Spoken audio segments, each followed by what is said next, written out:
Saludo muy cordial, mis queridos amigos y amigas. Es un placer tenerlos aquí con nosotros. Queremos saludarlos en el amor fraternal del Señor. Vamos a continuar hoy nuestro tema que hemos estado estudiando sobre el conflicto cósmico. Sin embargo, antes de comenzar, queremos pedir que Dios bendiga el estudio de su palabra. Así que les invito, donde quiera que estén, a inclinar sus rostros con reverencia para pedir la bendición de Dios. Padre Celestial, venimos ante tu trono en estos momentos rogándote que tu palabra no regrese a ti vacía, sino que tu palabra haga un impacto en el ser de cada persona que está viendo este programa. Contamos, Señor, con la promesa de tu presencia, porque tú has dicho que donde hay 2 o 3 reunidos en tu nombre, allí estarás tú. Reclamamos esa promesa en el nombre precioso de Cristo nuestro Salvador. Amén. Hemos estado estudiando el origen del pecado en el universo y cómo Dios tiene un problema no solamente en este mundo, sino a nivel universal. Porque el pecado en realidad comenzó en el cielo.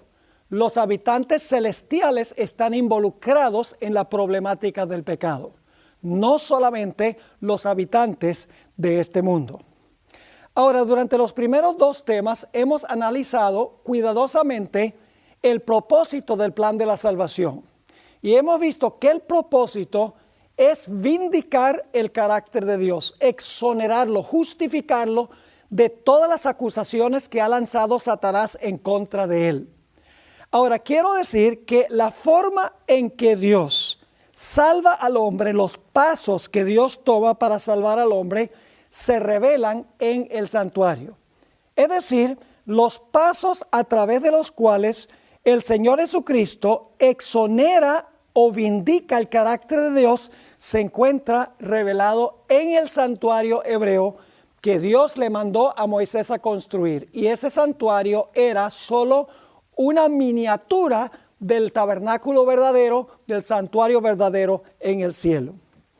Ahora, para comenzar, quiero mencionar que había 5 funciones claves del sacerdote en el santuario, tanto en el santuario terrenal como en el santuario celestial. En primer lugar, tenemos el campamento del santuario. Ahora, muchas veces no se incluye el campamento como parte del santuario, el lugar a donde vivían los israelitas. Pero en realidad el santuario comienza en el campamento a donde vivían los pecadores. En el segundo plano tenemos el atrio. El atrio es el lugar a donde se encontraba el altar del sacrificio y también una fuente o un lavacro. Luego se movía uno un poco más hacia el occidente y llegaba uno al lugar santo del santuario. Y allí en el lugar santo se encontraba el candelabro, la mesa de los panes de la proposición y el altar de incienso. Luego se movía uno un poquito más hacia el occidente y entraba al lugar santísimo del santuario, a donde se encontraba el arca del pacto. Y luego, cuando terminaba el servicio en el lugar santísimo, al final del día de expiación, el sumo sacerdote se quitaba sus vestiduras sacerdotales y se vestía con un cambio de vestiduras, es decir, vestiduras diferentes que las que había usado en su obra intercesora. Y entonces el sumo sacerdote salía del santuario y sacaba todos los pecados de los justos del santuario y los colocaba sobre la cabeza del tal llamado macho cabrío Azazel. 5 funciones claves en el santuario: en el campamento, en el atrio, en el lugar santo, en el lugar santísimo, y luego sacando los pecados del lugar santísimo otra vez a la puerta de entrada del tabernáculo en el atrio, a donde se colocaban sobre la cabeza del macho cabrío Azazel. Ahora, cada uno de estos aspectos del santuario apuntan hacia una obra específica de Jesús. En el campamento vamos a encontrar en nuestro estudio de esta noche que se presenta a Cristo y su vida perfecta en nuestro medio. Es decir, la función de Cristo en el campamento a donde viven los pecadores es el de vivir una vida absolutamente perfecta. Debía ser un cordero sin mancha y sin defecto. Luego, el Señor Jesucristo se mueve a cumplir la obra del atrio. En el atrio se sacrificaba el animal. Eso representaba el sacrificio de Cristo en la cruz. Después de vivir su vida perfecta, Cristo murió en la cruz del Calvario. Y luego en el atrio estaba la fuente, estaba el lavacro, donde el sacerdote se lavaba después de ofrecer el sacrificio. Vamos a encontrar que el lavacro representa la resurrección de Jesús. Se le llama en Tito 3:5 el lavacro de la regeneración. Luego entonces encontramos que Jesús entra a una función siguiente. Él ha vivido su vida perfecta en el campamento con los pecadores. En segundo lugar, ha muerto en el altar del sacrificio en el atrio. Luego ha resucitado en lo que representa el lavacro o la fuente. Y entonces el Señor Jesucristo entra al lugar santo para desempeñar su obra como intercesor en favor de los pecadores. Luego se mueve en 1844, como estudiamos en nuestro tema anterior, se mueve al lugar santísimo para comenzar su obra o su función como juez. Y cuando termina el juicio en el lugar santísimo, el Señor Jesucristo se cambia sus vestiduras, de sus vestiduras sacerdotales a sus vestiduras reales, y entonces sale y coloca los pecados sobre la cabeza del macho cabrío Azazel, que representa el maligno, representa a Satanás. Es decir, tenemos revelado en el santuario todos los pasos que toma el Señor Jesucristo en el plan de la salvación. Su vida perfecta en nuestro medio, su muerte en la cruz del Calvario, su resurrección de los muertos, para luego entrar a desempeñar su obra intercesora. Luego continúa con su obra de juez. No deja de interceder mientras es juez, pero él añade otra función al entrar al lugar santísimo. Y luego cuando termina la obra de juicio en el lugar santísimo, el Señor Jesucristo entonces limpia el santuario de los pecados y los coloca sobre el originador y el que últimamente es responsable por la existencia del pecado. Ahora quiero mencionar que los primeros dos pasos de Jesús a través del santuario son pasos que Jesús desempeña para todos los seres humanos. Es decir, no es una obra individual para aplicar a individuos. Es una obra que el Señor Jesucristo hace en favor de todos los seres humanos. Es decir, su vida perfecta en nuestro medio la vivió por todos los seres humanos. La segunda fase de su obra, que es su muerte en la cruz, también es una obra que desempeñó Jesús en favor de todos los seres humanos. Es decir, su obra en el campamento y en el atrio es corpórea, es para todo ser humano que jamás haya vivido. Pero las últimas tres funciones se aplican especialmente y únicamente a aquellas personas que reclaman lo que Cristo hizo en el campamento y en el atrio. Es decir, su intercesión es solamente para los que reclaman su vida y su muerte. Su obra de juicio, el Señor Jesucristo exonerará solamente a aquellos que verdaderamente recibieron a Jesús.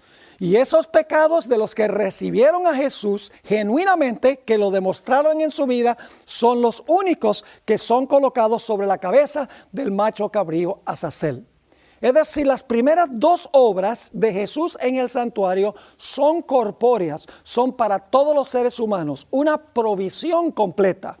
Pero las últimas tres funciones, Jesús toma lo que Él hizo en el campamento y en el atrio y lo aplica a personas que vienen a Él personalmente para reclamar la obra de Cristo Jesús.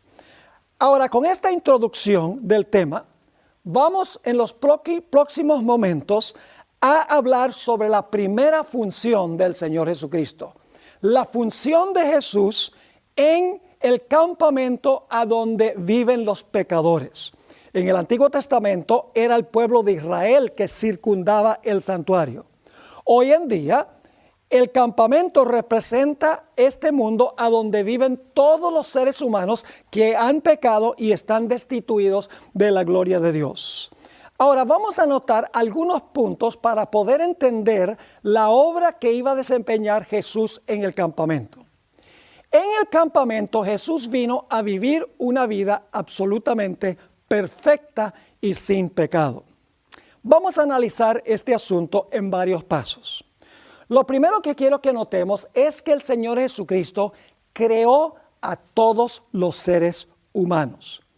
Y como Jesús creó a todos los seres humanos, Él es responsable de nuestra existencia. Quiero leer del Evangelio según San Juan, el capítulo 1 y los versículos 1 al 3, a donde nos dice claramente que Jesús en realidad es el creador de todos los seres humanos y por lo tanto es responsable de nuestra existencia, no responsable de nuestro pecado, pero responsable de que nosotros existamos. Dice allí en Juan 1 y el versículo 1 al 3, en el principio era el verbo, y el verbo era con Dios, y el verbo era Dios. Este era en el principio con Dios. Y luego dice, todas las cosas por Él fueron hechas, y sin Él nada de lo que ha sido hecho fue hecho. Es decir, Jesús fue el creador de todos los seres humanos. Es responsable de la existencia de todos los que han vivido en este planeta. Y siempre nos falta alguien que diga, no, en realidad Jesús no me creó a mí. Yo nací de mi mamá. Y entonces yo le pregunto, bueno, ¿y tu mamá de dónde nació? Dice, bueno, de la mamá de ella. Y le digo, ¿y la mamá de ella de dónde nació? Bueno, de la mamá de ella. Si vamos hacia atrás, finalmente llegamos al punto de Adán y Eva, nuestros primeros padres. Cuando el Señor Jesucristo creó a Adán y Eva, todos los seres humanos descienden de ellos y por lo tanto Jesús es responsable de la existencia de todos los seres humanos. Así que el primer punto es que Jesús fue el creador de todos los seres humanos y es responsable de la existencia de todos los seres humanos. El segundo punto que quiero que notemos en este proceso de Jesús es que la ley de Dios exige absoluta perfección. Es decir, nadie se puede desviar de la ley ni un ápice, ni un poquito, porque si se desvía de la ley de Dios, la Biblia nos dice que eso es pecado. La ley de Dios exige absoluta perfección. Y si no le ofrecemos perfección a la ley, la Biblia dice que eso se llama pecado. Vamos a leer en 1 de Juan el capítulo 3 y el versículo 4, a donde nos explica qué es el pecado. Dice allí, todo aquel que comete pecado infringe también la ley, pues el pecado es infracción de la ley. Es decir, si nosotros no le ofrecemos perfección a la ley de Dios nos dice, tú eres pecador. Ahora surge la pregunta, ¿cuántos seres humanos le pueden ofrecer absoluta perfección a la ley de Dios? En realidad la Biblia dice que no hay un solo ser humano que pueda rendirle a la ley lo que la ley exige. La ley exige absoluta perfección. Ningún ser humano le puede ofrecer a la ley lo que la ley exige. En Romanos el capítulo 3 y el versículo 10 dice, como está escrito, no hay justo ni aún uno. Y el versículo 23 sigue aclarando, por cuanto todos pecaron y están destituidos de la gloria de Dios. Así que Cristo creó a todos los seres humanos. Cristo es responsable de la existencia de todos. La ley de Cristo, la ley de Dios exige absoluta perfección. El que no le ofrece perfección es pecador. Y la Biblia dice que todos los seres humanos han pecado y están destituidos de la gloria de Dios. Pero hay un punto más. Y es que como todos han pecado, todos están sujetos a morir. Porque la ley dice, si tú no me ofreces perfección, eso es pecado. Y si tú pecas, tienes que morir. En Romanos 5 y el versículo 12 nos dice precisamente eso. Por tanto, como el pecado entró en el mundo por un hombre, y por el pecado, noten, la muerte, así la muerte pasó a todos los hombres por cuanto todos pecaron. La consecuencia de no ofrecerle perfección a la ley es pecado, y la paga del pecado es muerte. En el siguiente capítulo, Romanos 6 y el versículo 23, la primera parte del versículo dice, porque la paga del pecado es muerte. Es decir, que como todos los seres humanos han pecado, no le pueden ofrecer perfección a la ley. El resultado es que todos están bajo sentencia de muerte. La Biblia explica que todos los seres humanos son esclavos del pecado. Todos los seres humanos han perdido el derecho a su herencia. Todos los seres humanos, en otras palabras, están en una situación precaria.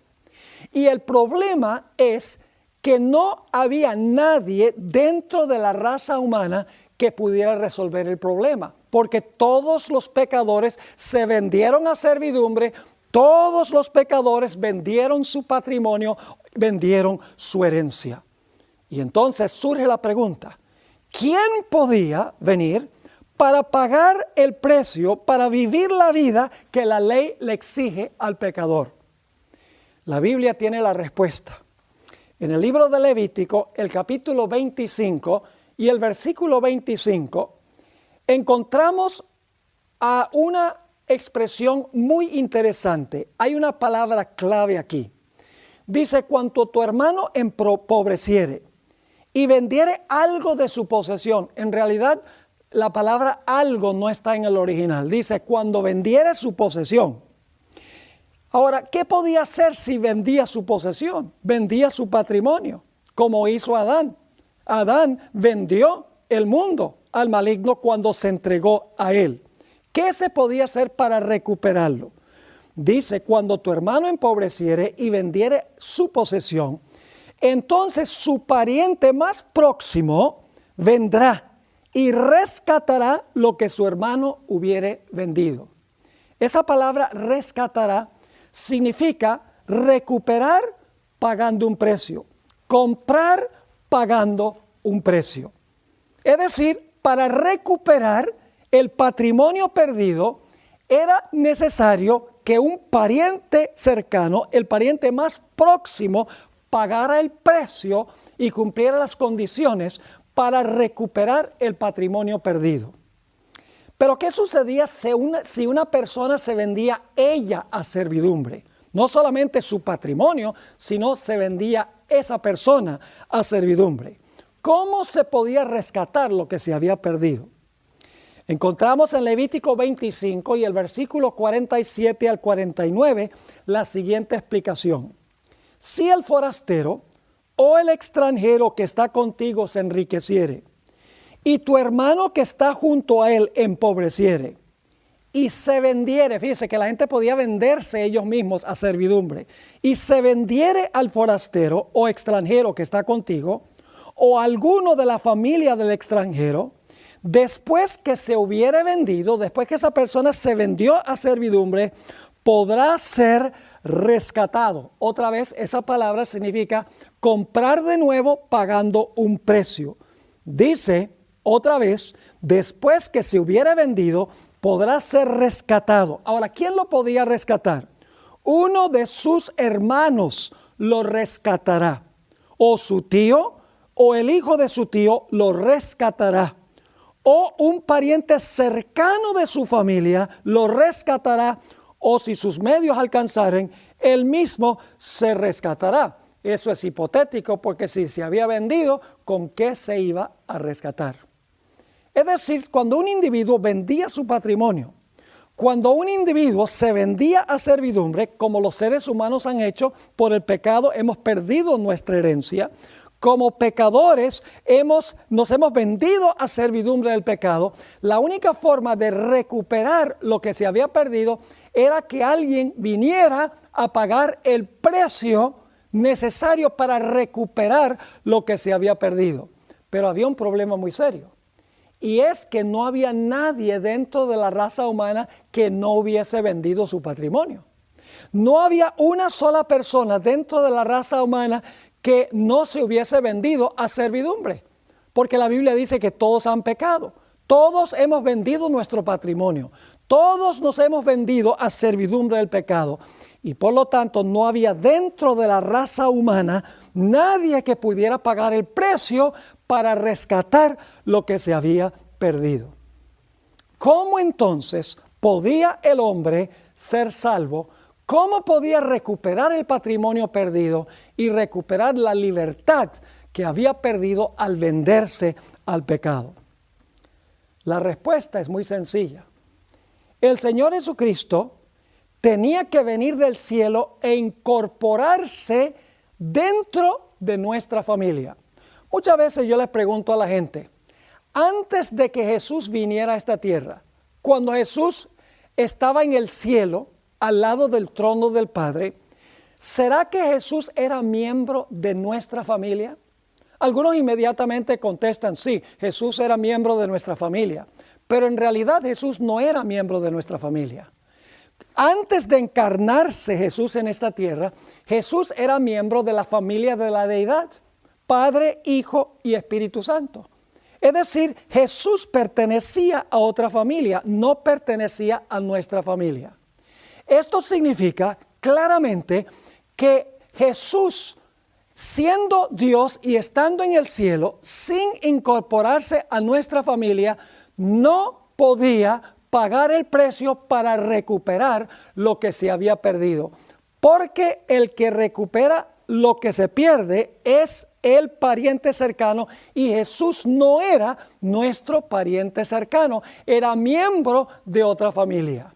Por eso es que Jesús se encarnó, se hizo parte de nuestra familia para que Él pudiera cumplir las leyes de la redención, es decir, pudiera pagar el precio para rescatar lo que se había perdido. Es interesante notar en Mateo el capítulo 1 y el versículo 1, lo que nos dice en cuanto a Jesús. Hay algo muy extraño en este versículo.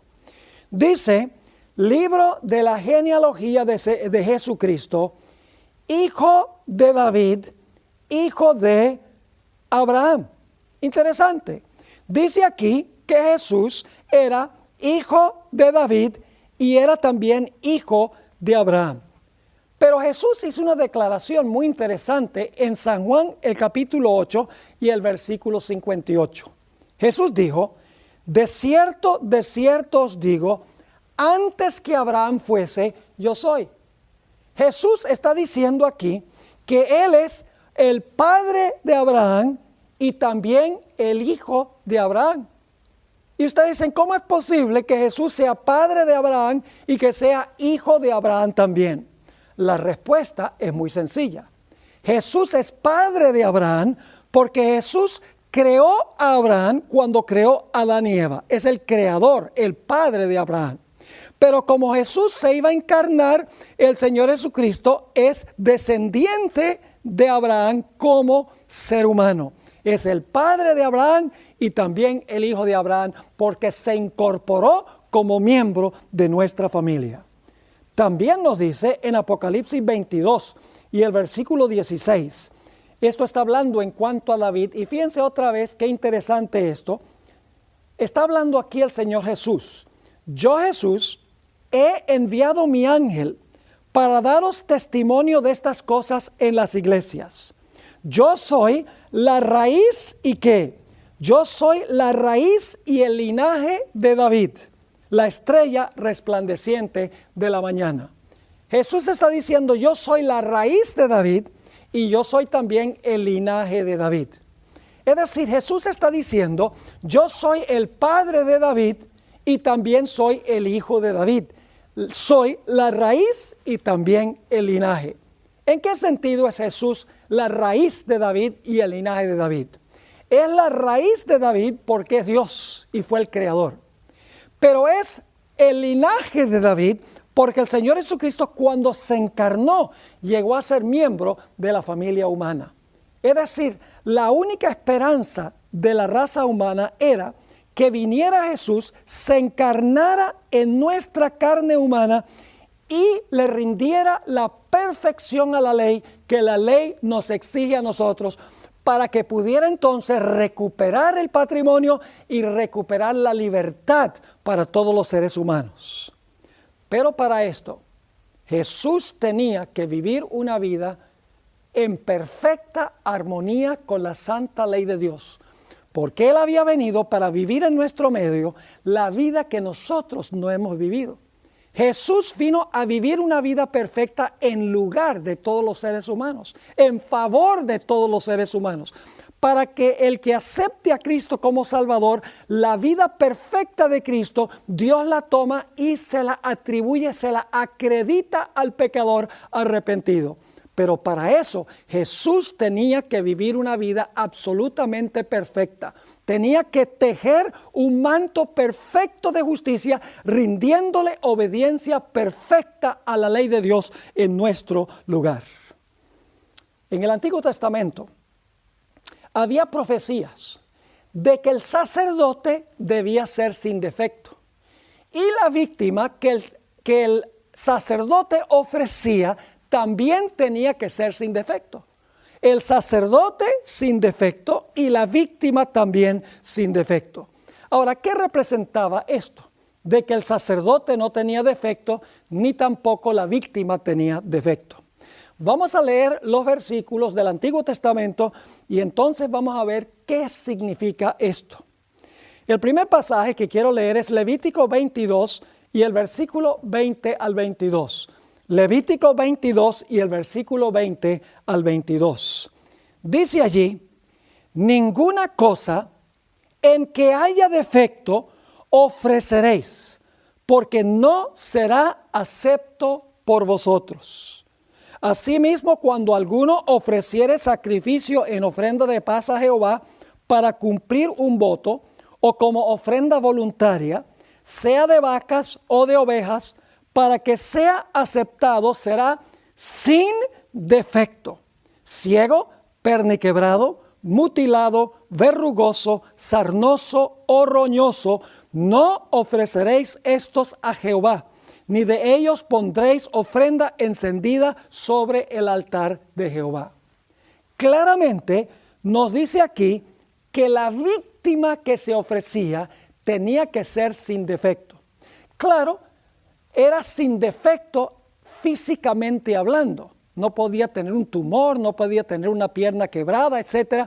Es decir, físicamente la víctima no podía tener ningún defecto, pero ese aspecto físico representaba que Cristo iba a venir como la víctima y no iba a tener ninguna mancha moral en su carácter. Ahora, también la Biblia nos dice que el sacerdote debía ser sin defecto. No solamente la víctima, sino también el sacerdote debía ser sin defecto. Vamos a leer ese pasaje en el capítulo anterior, Levítico, el capítulo 21 y el versículo 17 hasta el versículo 21. Dice allí, habla a Aarón y dile, ninguno de tus descendientes por sus generaciones que tenga algún defecto se acercará para ofrecer el pan de su Dios, porque ningún varón en el cual haya defecto se acercará, varón ciego o cojo o mutilado o sobrado, o varón que tenga quebradura de pie o rotura de mano, o jorobado o enano, o que tenga nube en el ojo, o que tenga sarna, o empeine, o testículo magullado. Ningún varón de la descendencia del sacerdote Aarón en el cual haya defecto se acercará para ofrecer las ofrendas encendidas para Jehová. hay defecto en él. No se acercará para ofrecer el pan de su Dios. Claramente nos dice aquí que el sacerdote no podía tener ningún defecto. La víctima no podía tener defecto. Claro, con el sacerdote sencillamente significaba que físicamente no podía tener un defecto. Pero el hecho de que el sacerdote no tenía defecto físico representaba el hecho de que Jesús no iba a tener ningún defecto moral en su vida. Es decir, claramente nos dice la Biblia que el sacerdote y la víctima tenían que ser sin mancha y sin defecto. Ahora, ¿qué representaba esto? El hecho de que el sacerdote ni la víctima tenían defecto. La Biblia nos dice claramente qué fue lo que sucedió. En San Juan, el capítulo 1 y el versículo 14, dice: y aquel verbo fue hecho carne y habitó entre nosotros. Y vimos su gloria, gloria como del unigénito del Padre, lleno de gracia y de verdad. El Señor Jesucristo decidió incorporarse dentro de la raza humana. Como dentro de la raza humana no había nadie que le pudiera ofrecer la perfección a la ley que la ley exigía, el Señor Jesucristo dijo: yo voy a incorporarme en la raza humana, yo voy a hacerme carne de su carne, hueso de su hueso, yo voy a hacerme hermano de ellos, voy a hacerme un pariente cercano, porque como Dios en el cielo soy de otra familia, y entonces allá yo voy en carne humana a vivir una vida absolutamente perfecta y sin defecto. Y cualquier ser humano que me reciba como Salvador personal, mi vida perfecta será acreditada en su cuenta en vez de su vida imperfecta. Y eso lo hizo Jesús para cada ser humano que jamás haya vivido en la historia del planeta Tierra. Ahora, ¿por qué la víctima era sin defecto y el sacerdote también? En el sistema del Antiguo Testamento se necesitaban dos símbolos para representar a Jesús. Se necesitaba en primer lugar un sacerdote que no tuviera defecto para ofrecer el sacrificio. Y en segundo lugar se necesitaba una víctima que tampoco tenía defecto para que el sacerdote ofreciera esa víctima. En el Nuevo Testamento no se necesitan dos símbolos, porque Jesús reúne en sí mismo el cumplimiento de ambos símbolos. Porque la Biblia nos dice que Jesús es el sacerdote y la Biblia también nos dice que Jesús es la víctima. En el libro de Hebreos dice que Jesús se ofreció a sí mismo. Él fue el sacerdote que se ofreció como víctima. Es decir, en el Antiguo Testamento el sacerdote y la víctima se reúnen en un solo personaje, Cristo Jesús, quien se ofrece a sí mismo para venir a este mundo, para vivir una vida perfecta, sin defecto, para luego entonces morir como un cordero sin defecto. Y quiero decirles, a veces nosotros enfatizamos tanto el hecho de la muerte de la víctima, que nos olvidamos que la muerte de la víctima no hubiera tenido absolutamente ningún valor, al menos que la víctima no haya tenido defecto. Si la víctima tenía defecto, el sacrificio no era acepto. Y el hecho de que la víctima no tenía defecto representa la vida perfecta de Jesús. Y el hecho de que el sacerdote no tenía defecto significa también la vida perfecta del Señor Jesucristo. En el Antiguo Testamento encontramos una profecía muy interesante en cuanto a Jesús. Probablemente todos los que están viendo esta presentación saben que en la Biblia se presenta a Jesús como el Cordero Pascual. En el Antiguo Testamento, cuando el pueblo de Israel estaba cautivo en Egipto, y habían perdido su patrimonio y eran esclavos y estaban sufriendo y estaban clamando a Dios, Dios les dio una señal de liberación. Les dijo que sacrificaran un cordero, que inmolaran un cordero, y Dios especificó que antes de inmolar el cordero debía no tener ningún defecto.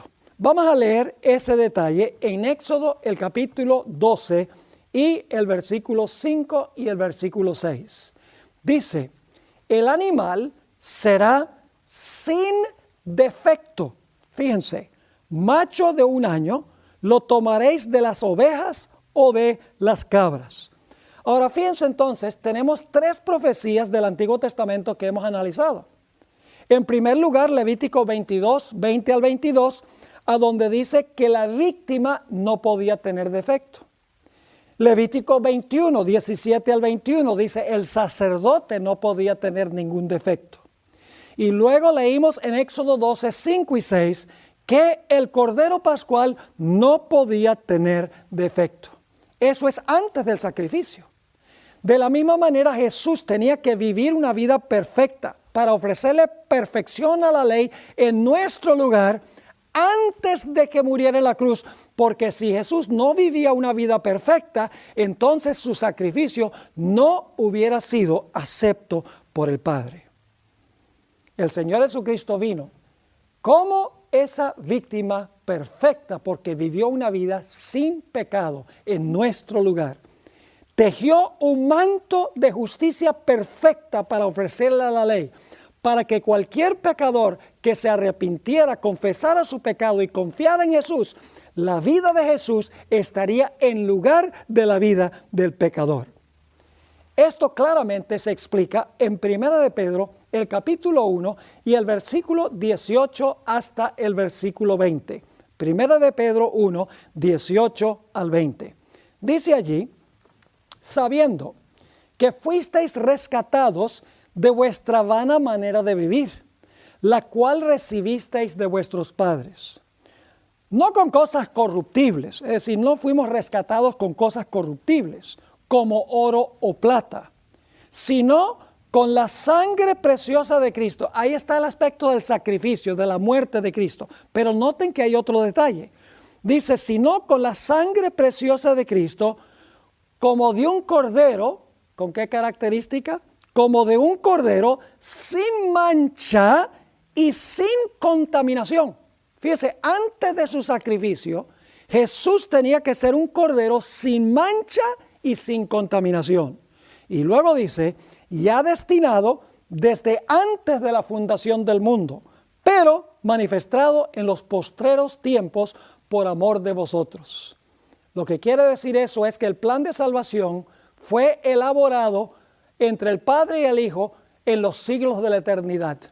Según dice aquí, que fue destinado desde antes de la fundación del mundo, pero manifestado en los postreros tiempos por amor de vosotros.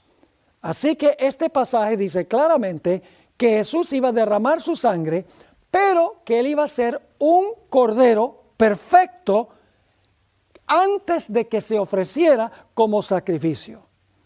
Hay otros textos del Nuevo Testamento que nos indican claramente que Jesús era un sacerdote sin defecto y una víctima también sin defecto. Quiero leer algunos de esos textos que encontramos en el Nuevo Testamento sobre la vida perfecta de Cristo Jesús. Primera de Juan, el capítulo 3 y el versículo 5 nos dice lo siguiente: y sabéis que Él apareció para quitar nuestros pecados, y no hay pecado en Él. Fíjense, no hay pecado en Jesús. Y esto se está escribiendo muchos años después de la ascensión del Señor Jesucristo. Vivió en este mundo 33 años en nuestro medio. Sufrió todas nuestras tentaciones y aún tentaciones peores que las nuestras. Y nunca cedió ni por un instante a la tentación. De esa manera Jesús vivió una vida absolutamente perfecta. Tejió un manto perfecto de justicia que cada pecador puede reclamar como suyo, siempre y cuando se arrepienta y confiese su pecado y confíe en Cristo Jesús como Salvador personal. Otro texto muy importante es el que encontramos en Hebreos, el capítulo 4 y el versículo 15. Hebreos 4 y el versículo 15.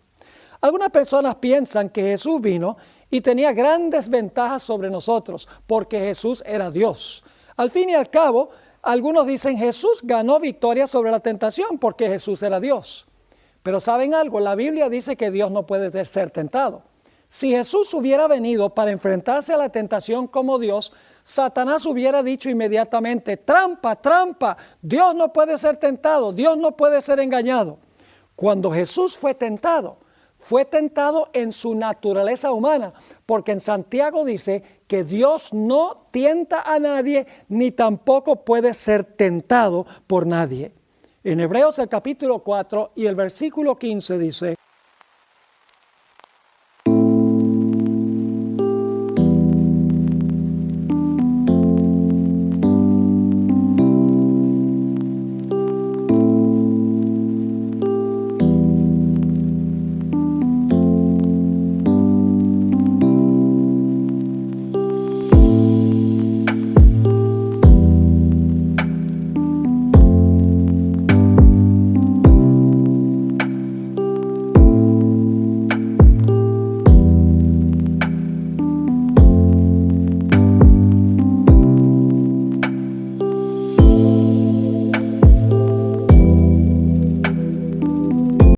porque no tenemos un sumo sacerdote que no pueda compadecerse de nuestras debilidades, sino uno que fue tentado, escuchen bien, en todo según nuestra semejanza. Algunos piensan que Jesús vino con la naturaleza de Adán antes de que Adán pecara, con la naturaleza de Adán antes de la transgresión. Pero este texto nos dice claramente que Jesús no fue tentado meramente como Adán en el huerto del Edén. Dice que fue tentado en todo según nuestra semejanza, pero sin pecado. En Romanos el capítulo 8 y el versículo 1 al 3 dice que Jesús vino en semejanza de carne de pecado. Y dice que en esa carne de pecado, dice en el versículo 3, Jesús condenó el pecado en carne de pecado. Jesús, en otras palabras, tomó sobre sí nuestra naturaleza pecaminosa, pero regenerada por el poder del Espíritu Santo. Es decir, Jesús tenía una naturaleza pecaminosa, pero esa naturaleza estuvo siempre bajo el control del Espíritu Santo. Por eso Jesús nunca pensó pensamientos pecaminosos. Jesús nunca habló palabras pecaminosas. Jesús nunca desempeñó acciones pecaminosas. No porque Él tenía una naturaleza humana distinta a la nuestra que hemos recibido a Jesús, sino porque el Señor Jesucristo estaba todo el tiempo su humanidad bajo el control del Espíritu Santo. En semejanza de carne de pecado, condenó el pecado en la carne. Venció como nosotros podemos vencer a través de Él. En el libro de Hebreos, el capítulo 7 y el versículo 25 y 26, nuevamente se enfatiza que Jesús fue un sacerdote y es un sacerdote sin mancha de pecado. Y debo decirles algo muy importante ahora. Algunas personas creen que necesitan la intercesión de un sacerdote humano delante de Dios. O tal vez necesitan la intercesión de los santos, de María, o de San José, o de San Jacinto, de toda esta larga lista de santos que hay. Dicen, yo tengo que contratar a ese como mi intercesor. ¿Saben, mis queridos amigos? Es una imposibilidad que ellos intercedan por usted. En primer lugar, porque la Biblia dice que los muertos nada saben. Esas personas fueron personas muy piadosas durante su vida, pero la Biblia dice que cuando fueron al sepulcro, ellos sencillamente dejaron de existir hasta el momento de la resurrección. Un muerto no puede interceder por usted. Pero aún más importante que eso es el hecho de que para interceder es necesario que la persona que intercede sea Dios y sea también hombre. Y algunos dicen, pero los sacerdotes del Antiguo Testamento eran hombres y ellos intercedían delante de Dios. Pero debemos recordar que esos sacerdotes en realidad no eran los intercesores ante Dios. Solo representaban a Cristo Jesús, quien intercedía por la raza humana. Es decir, eran un símbolo o una ilustración de la obra intercesora de Cristo. Ellos no eran en realidad intercesores. El intercesor era Cristo Jesús, nuestro Salvador. Ustedes recuerdan la experiencia de Jacob cuando huyó de su hogar, porque había robado la primogenitura de su hermano. Cuando estaba huyendo, se acostó con la cabeza sobre una piedra y tuvo un sueño. En ese sueño vio una escalera que unía el cielo con la tierra. Nos dice allí en la historia, en Génesis el capítulo 28, que la parte de arriba de la escalera llegaba hasta el alto cielo y la parte de abajo de la escalera estaba firmemente plantada sobre la tierra, y que sobre esa escalera subían y descendían ángeles. Jesús interpretó eso como él mismo. En Juan 1 y el versículo 51, Jesús dijo que el cielo iba a ser abierto y se iba a ver a los ángeles ascendiendo y descendiendo sobre el Hijo del Hombre. Es decir, la escalera que une el cielo con la tierra es Cristo Jesús. Y nada más puede ser Cristo Jesús, porque Jesús es hombre. Esa es la parte de abajo de la escalera. Jesús también es Dios. Esa es la parte de arriba de la escalera. Por eso Jesús puede cerrar la distancia entre el cielo y la tierra, porque es hombre con los hombres y es Dios con Dios. Como Dios nos une con Dios y como hombre une a Dios con los seres humanos. Ningún ser humano puede hacer eso, porque los seres humanos son humanos, pero no son Dios. Así que yo te recomiendo que contrates en realidad como tu intercesor a Cristo Jesús, no a ningún intercesor humano que en realidad no puede interceder porque en realidad está muerto, y además de eso no puede interceder porque es un mero humano, y para ser intercesor tiene que ser Dios y tiene que ser también hombre. En Hebreos el capítulo 7 y el versículo 25 y el versículo 26 encontramos nosotros otra descripción de la perfección.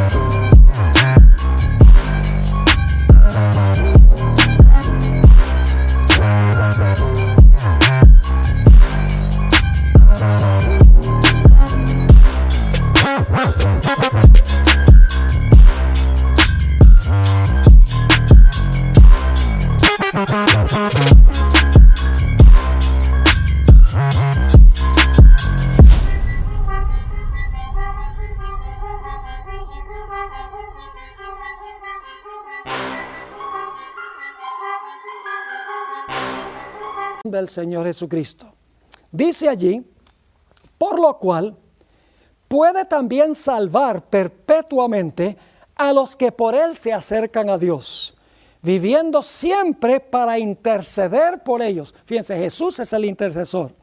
Ahora, ¿por qué es que Jesús puede interceder? El versículo 26 lo explica. Porque tal sumo sacerdote nos convenía, santo, inocente, sin mancha, apartado de los pecadores y hecho más sublime que los cielos. ¿Por qué Jesús puede interceder por los seres humanos? Porque dice aquí que Él es santo, inocente, sin mancha y apartado de los pecadores. Eso no se puede decir de ningún ser humano. Aún de los que fueron más santos durante su vida, fueron pecadores, porque la Biblia dice que todos han pecado y están destituidos de la gloria de Dios. No hay justo ni aún uno. Esto significa sencillamente que un ser humano no puede ser intercesor entre el hombre y Dios, porque la Biblia dice que el intercesor debe ser santo, inocente, sin mancha y apartado de los pecadores. Ahora vamos a repasar algunos de los problemas que había que resolver en relación con las acusaciones de Satanás. Déjeme repasar aquí las acusaciones que lanzó Satanás en contra de Dios. En primer lugar, encontramos que Satanás declaró que Dios tiene una ley Y si algún ser viola o desobedece esa ley, Dios tiene que destruir a esa persona, porque Dios ha declarado que la paga del pecado es muerte y que la transgresión de la ley es el pecado. Es decir, Satanás declaró, si Adán y Eva transgreden la ley de Dios y pecan, Dios, para cumplir su palabra, tiene que pronunciar y ejecutar la sentencia de muerte contra ellos. Si Dios no lo hace, entonces Dios es injusto y Dios es mentiroso, porque la justicia exige el castigo del pecado del pecador. Es decir, Satanás dice, Dios tiene una ley que exige la perfección. El ser humano no puede ofrecerle a la ley la perfección. Y por lo tanto, como el ser humano no le puede ofrecer perfección a la ley, el ser humano tiene que morir. Ese era un argumento de Satanás. El segundo argumento es que la ley de Dios no se puede guardar, que la ley de Dios nos quita la libertad, que nosotros debemos sencillamente seguir lo que dicte nuestro corazón. Debemos hacer nuestra propia voluntad, que si nosotros somos cristianos, siempre va a salir del corazón el bien. Que no se necesita la ley, porque la ley restringe, la ley quita la libertad, la ley es un yugo de servidumbre. Eso es lo que decía Satanás en el cielo. Otra acusación de Satanás es que Dios el Padre solamente quiere que le sirvan y no quiere levantar ni un solo dedo para servir absolutamente a nadie. Dios es un Dios egoísta, porque Él quiere que todos los seres sirvan lo que Él dice, y Él no quiere levantar ni un solo dedo para servir. Otra acusación de Satanás en contra de Dios es que Dios es un Dios que se oculta, un Dios que está escondido, no un Dios que se revela abiertamente. La Biblia dice que está encerrado en un manto de luz que es inaccesible, dice en el libro de Santiago. Así que Satanás arguyó, mire, Dios es un Dios que se oculta, no es un Dios que se revela. Además de eso, encontramos que Satanás dijo que Dios hace acepción de personas. Dios reveló el plan de la creación a su Hijo. Tenía secretos que solamente conocían su Hijo. Y por lo tanto, Satanás decía, Dios tiene favoritos. Dios hace acepción de personas. Esos eran algunos de los argumentos que Satanás lanzó en contra de Dios en el cielo.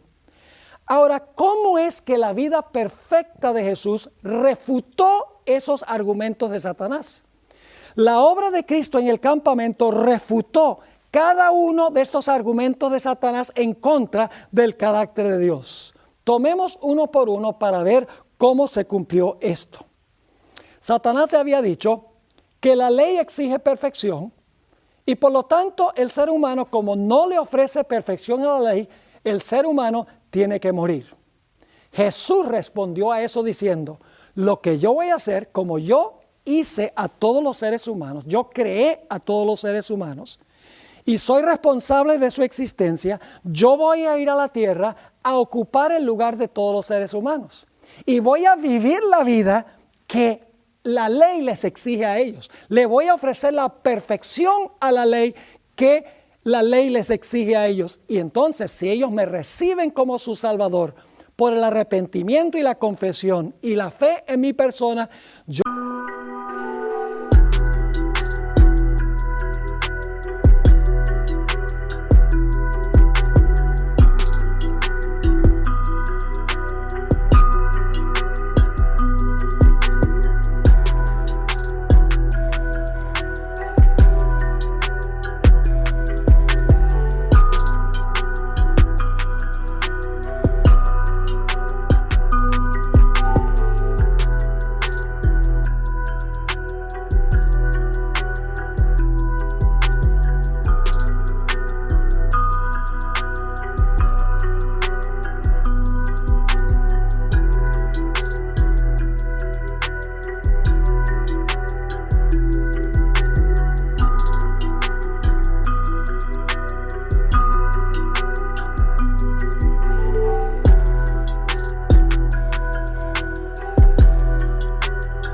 voy a tomar mi vida perfecta y se las voy a poner a su cuenta, de tal manera que se van a parar delante de la ley en mi justicia, perfectos delante de la ley.